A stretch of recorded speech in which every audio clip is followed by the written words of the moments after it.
Welcome to சுடுதண்ணி. இன்னைக்கு நம்ம வீடியோவில் ரொம்ப டேஸ்டான ஒரு கிரேவி ரெசிபி தான் பார்க்க போகிறோம்.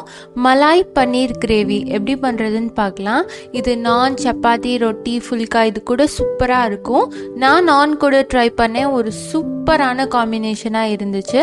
இதோட இன்க்ரீடியன்ஸை நான் டிஸ்கிரிப்ஷன் பாக்ஸில் கொடுக்குறேன். இப்போ வாங்க சேர்ந்து சமைக்கலாம்.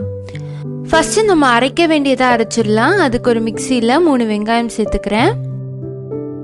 இது கூட காரத்துக்கு நம்ம பச்சை மிளகாய் சேர்த்துக்கலாம். எந்த குட்டி குட்டியாக இருக்கனால 5 சேர்த்துருக்கேன். நார்மல் பச்சை மிளகானா நீங்கள் 3 சேர்த்திங்கன்னா போதும். ஒரு 6-7 பூண்டு சேர்த்துக்கலாம். ரொம்ப பெரிய பல்லாக இருந்துச்சுன்னா 4 சேர்த்துக்கிட்டா போதும். இதோட ஒரு துண்டு இஞ்சி சேர்த்துக்கோங்க. அப்புறமா ஒரு 5-6 முந்திரி பருப்பு சேர்த்துக்கிறேன்.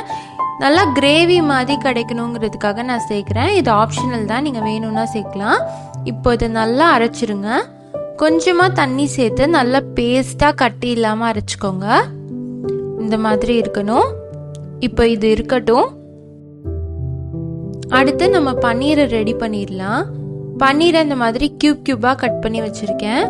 இது நல்லா சாஃப்டாக ஆகுறதுக்காக கொஞ்சமாக சுடு தண்ணி இதில் சேர்த்து ஒரு 15-20 மினிட்ஸ்க்கு நல்லா ஊற வச்சுருங்க. பன்னீரை கொதிக்க வைக்கக்கூடாது, வெறுமனே சுடு தண்ணி மட்டும்தான் சேர்க்கணும். பன்னீர் நல்லா முங்குற அளவுக்கு தண்ணி சேர்த்துட்டு இதை அப்படியே வச்சிருங்க. இது இருக்கட்டும். அடுத்து ஒரு கடாயில் 1 டேபிள் ஸ்பூன் எண்ணெய் சேர்த்துக்கலாம். ஃபஸ்ட்டு நம்ம முந்திரி பருப்பை வறுத்துடலாம். ஒரு 10 முந்திரி பருப்பை நல்லா வறுத்துக்கிறேன். இது நல்லா கலர் மாறுற அளவுக்கு நல்லா வறுத்துக்கோங்க. இந்த மாதிரி கோல்டன் ப்ரௌனாக இருக்கட்டும். அடுத்து இதே எண்ணெயில் ஒரு பிரிஞ்சி இலை, 2 ஏலக்காய் சேர்த்துக்கலாம். சேர்த்துட்டு நம்ம அரைச்சி வச்சிருக்க பேஸ்டையும் சேர்த்துடலாம். மிக்சியில் கொஞ்சமாக தண்ணி சேர்த்து அதையும் சேர்த்துக்கோங்க. இதை நல்லா மிக்ஸ் பண்ணி விட்டுறலாம். இது லைட்டாக ஒரே ஒரு கொதி வரணும். இப்படி பபிள்ஸ் வரும்போது இதில் மசாலா சேர்த்துடலாம். 1 டீஸ்பூன் சீரகத்தூள், 1 டீஸ்பூன் மல்லித்தூள், 1/2 டீஸ்பூன் கரம் மசாலா. அப்புறமா இதுக்கு தேவையான உப்பு நான் 1/2 டீஸ்பூன் சேர்த்துருக்கேன். இது நல்லா மிக்ஸ் பண்ணி விட்டுருங்க. இந்த கிரேவியில் காரத்துக்கு நம்ம பச்சை மிளகாய் தான் யூஸ் பண்ணியிருக்கோம், மிளகாத்தூள் சேர்க்கக்கூடாது.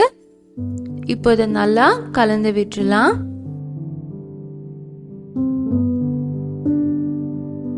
மசாலாவும் கிரேவியும் நல்லா மிக்ஸ் ஆகணும்.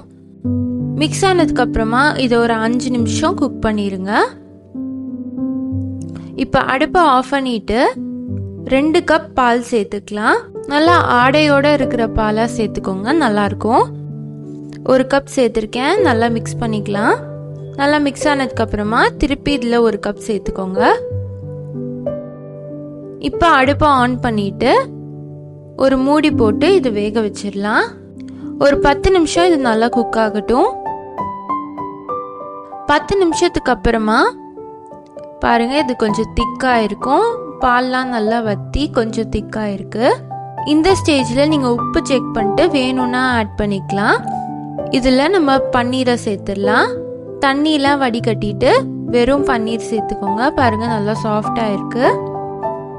இப்போ இதை உள்ளே சேர்த்துடலாம்.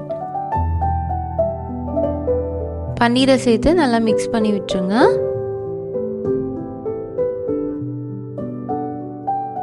ஏன்னா பன்னீரோட ஃப்ளேவர் நல்லா இறங்கணும், அதுக்காக கொஞ்சம் முன்னாடியே சேர்த்து இன்னும் கொஞ்சம் நேரம் நம்ம குக் பண்ண போகிறோம். இதோட நம்ம வறுத்து வச்சிருக்க முந்திரி பருப்பையும் சேர்த்துக்கலாம். சேர்த்துட்டு நல்லா மிக்ஸ் பண்ணி விட்டுருங்க. இதை மறுபடியும் மூடி ஒரு 5-10 நிமிஷம் குக் பண்ணிடலாம். இன்னும் கொஞ்சம் திக்காகட்டும். பார்த்தீங்கன்னா ஒரு 10 நிமிஷம் ஆயிருக்கு. இது நல்லா கிரேவி கன்சிஸ்டன்சிக்கு வந்துருச்சு. அவ்வளோதான், இது ரெடி ஆயிடுச்சு. கடைசியாக கார்னிஷிங்காக கொஞ்சம் கொத்தமல்லி இலை தூவிக்கலாம். கொத்தமல்லி ரொம்ப ரொம்ப முக்கியம், அது நல்ல ஃப்ளேவர் கொடுக்கும் இந்த மலாய் கிரேவிக்கு. ஸோ கண்டிப்பாக ஸ்கிப் பண்ணாமல் ஆட் பண்ணிக்கோங்க. நல்லா மிக்ஸ் பண்ணிட்டு கொஞ்சமாக கசூரி மேத்தி சேர்த்துக்கலாம். ஆப்ஷனல் தான், கசூரி மேத்தி இருந்தால் சேர்த்துக்கோங்க. இப்போ இது ரெடி ஆயிடுச்சு. நம்மளோட மலாய் பன்னீர் கிரேவி சூப்பராக ரெடி ஆயிடுச்சு. நான் நான் கூட ட்ரை பண்ணேன். நானோட ஃபென்டாஸ்டிக்காக இருந்துச்சு. ஏன்னா இந்த கிரேவி ரொம்ப ஸ்பைஸியாக இருக்காது. அதனால மைதாவில் பண்ண ரொட்டீஸோட ட்ரை பண்ணிங்கன்னா ரொம்பவே நல்லாயிருக்கும். நீங்களும் கண்டிப்பாக ட்ரை பண்ணி பார்த்துட்டு இது எப்படி வந்துச்சுன்னு எனக்கு கமெண்ட் பண்ணுங்கள். இந்த வீடியோ உங்களுக்கு பிடிச்சிருந்தா லைக் பண்ணுங்கள். சுடு தண்ணி சேனலை சப்ஸ்கிரைப் பண்ணுங்கள். தேங்க்யூ.